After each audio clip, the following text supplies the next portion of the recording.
नमस्ते, सलाम। मैं रजनीकांत, आप सभी का बहुत बहुत स्वागत है। 59,800 करोड़ का पैकेज बिहार के लिए किसी बड़े तोहफे से कम नहीं है।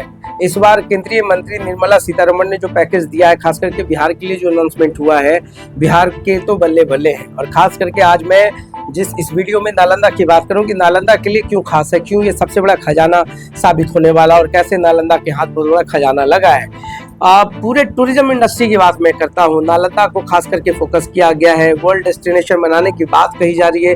खुद नरेंद्र मोदी चाहते हैं कि नालंदा और राजगीर को एक ऐसा हब बनाया जाए जो पूरे विश्व के लिए आकर्षण का केंद्र हो। ऐसे में पूरे पैकेज का एक हिस्सा जो है पर्यटन इंडस्ट्री पे खर्च करने की बात कही गई है। अब जो जरूरत क्या है कि केंद्र सरकार ने अपनी तरफ से पैकेज दिया है, अब राज्य सरकार क्या करेगी। एक मजबूत इच्छा शक्ति की जरूरत है, ईमानदार कार्रवाई की जरूरत है, एक ईमानदार पहल की जरूरत है, विश्व इरादे की जरूरत है। नालंदा को ही क्यों चुना गया, इस पर भी हम बात करेंगे।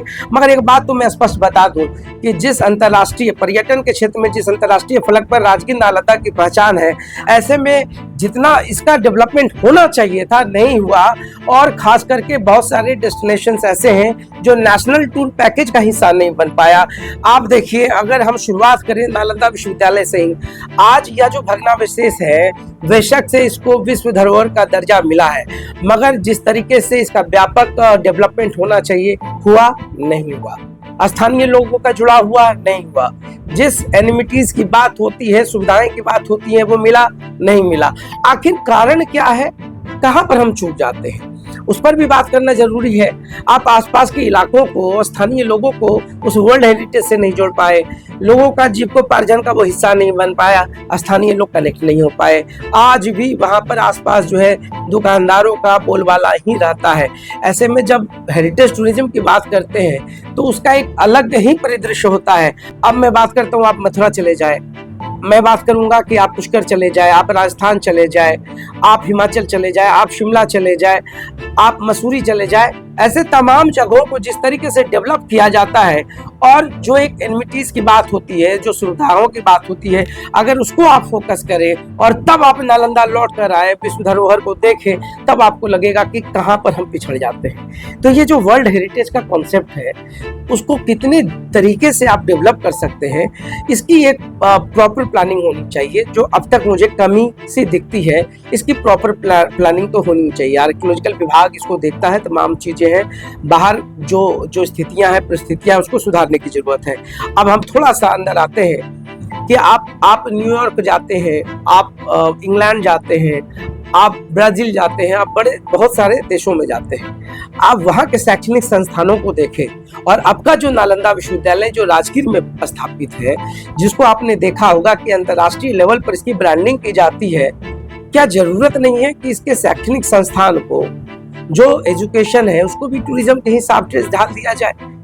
शिक्षा के साथ साथ टूरिज्म का भी एक अलग आनंद हो, लोग उसको फोकस करें।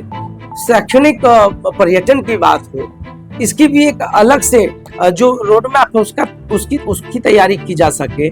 आज अंतर्राष्ट्रीय नालंदा विश्वविद्यालय पूरे विश्व में चर्चा का विषय है। नरेंद्र मोदी हाल फिलहाल आकर के वो उद्घाटन करके गए हैं, और जब से नरेंद्र मोदी नालंदा विश्वविद्यालय आकर गए हैं, तब से यह और भी हॉटकेक होता चला गया है। हर के जुआ पर अब नालंदा विश्वविद्यालय का नाम है। अब इसको भी डेवलप करना है, तो इसके लिए क्या एक ब्लूप्रिंट तैयार होगा, वो भी देखना दिलचस्प होगा।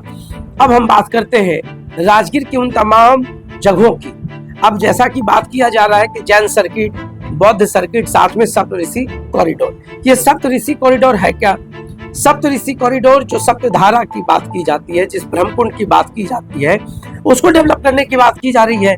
अब सप्तऋषि कॉरिडोर को डेवलप करने का मतलब है पूरे ब्रह्मकुंड के आसपास के इलाकों को डेवलप करना।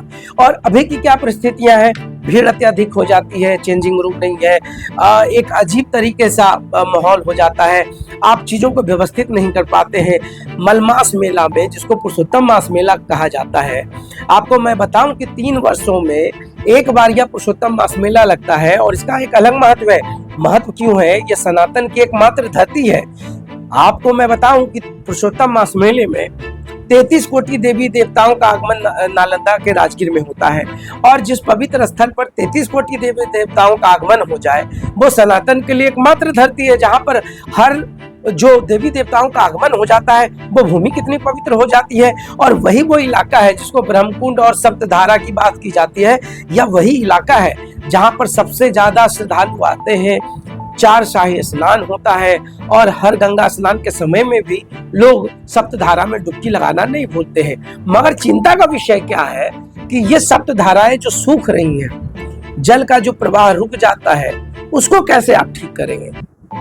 चुनौती वहां पर है। सब कुछ डेवलप कर लेंगे, वर्ल्ड क्लास बना लेंगे, मगर जिस सप्त धारा से आपने सप्त ऋषि कॉरिडोर को बनाया है, उसमें अगर जल का प्रवाह रुकेगा तो फिर यह सबसे ज्यादा दयनीय स्थिति हो जाएगी। अब इसके लिए एक अलग से रोड मैप तैयार करना होगा। और देखिए, जो सबसे बड़ी बात मैं बताने जा रहा हूँ, जिस इको टूरिज्म की परिकल्पना नीतीश कुमार ने की थी, घोड़ा कटोरा को विकसित किया था। घोड़ा कटोरा के बाद ये तमाम जो नेचर सफारी, जो सफारी, हर चीज को विकसित किया गया। एक बहुत ही अच्छे तरीके से इसको पर्यटन का एक बहुत बड़ा विकल्प ढूंढा गया। तो ऐसे में 2-4 चीजों पर मैं जरूर फोकस करूंगा। सरकार भी ध्यान दे और समझने की जरूरत है कि जब तक स्थानीय लोगों का जुड़ाव नहीं होगा, आप कुछ नहीं कर सकते हैं। अगर आप विदेशों में चले जाए या आप देश के अन्य कोनों में चले जाए, तो स्थानीय लोगों के ठहराव पे सबसे ज्यादा फोकस रहता है। तो उसके लिए आप क्या कर सकते हैं? लोग ठहरे, उसके लिए अम्यूजमेंट पार्क्स हो या फूड कोर्ट्स की बात हो, तमाम चीजें हैं, इस पर भी फोकस करना होगा। कोई पर्यटक अगर रात में ठहरता है, उसके डेस्टिनेशंस की और आपको ध्यान देना होगा। इन तमाम विषयों पर जब तक एक विश्व इरादों के साथ इस पूरे पर्यटन इंडस्ट्री को विकसित नहीं किया जाएगा बिहार में, तब तक आप इसे राजस्व का बहुत बड़ा हिस्सा या विकल्प के रूप में नहीं देख सकते हैं। देखिए, रोजगार के साथ स्वरोजगार पे भी ध्यान देना होगा, और ग्रामीण पर्यटन को सबसे ज्यादा विकसित करने की जरूरत है। धरोहर को सबसे ज्यादा विकसित करने की जरूरत है। जो भी विदेशी पर्यटक आते हैं किसी भी देश में, उनको सबसे ज्यादा गवई संस्कृति आकर्षित करती है। और यही कारण रहता है कि जो भी विदेशी मेहमान भारत आते हैं, वो गवई संस्कृति को ज्यादा पसंद करते हैं। आपको याद होगा कि 16 गांव में देश के नेपरा का चयन किया गया था, मगर उसका भी कुछ नहीं हो पाया। तो ऐसे में तमाम विषयों पर ध्यान देने की जरूरत है, तभी इस पूरे पैकेज को आप अवेल कर पाएंगे, इसको एंटरटेन कर पाएंगे और एक बहुत बड़ी इंडस्ट्री का स्वरूप आप खड़ा कर पाएंगे। तो देखते रहिए साथ। बहुत बहुत धन्यवाद।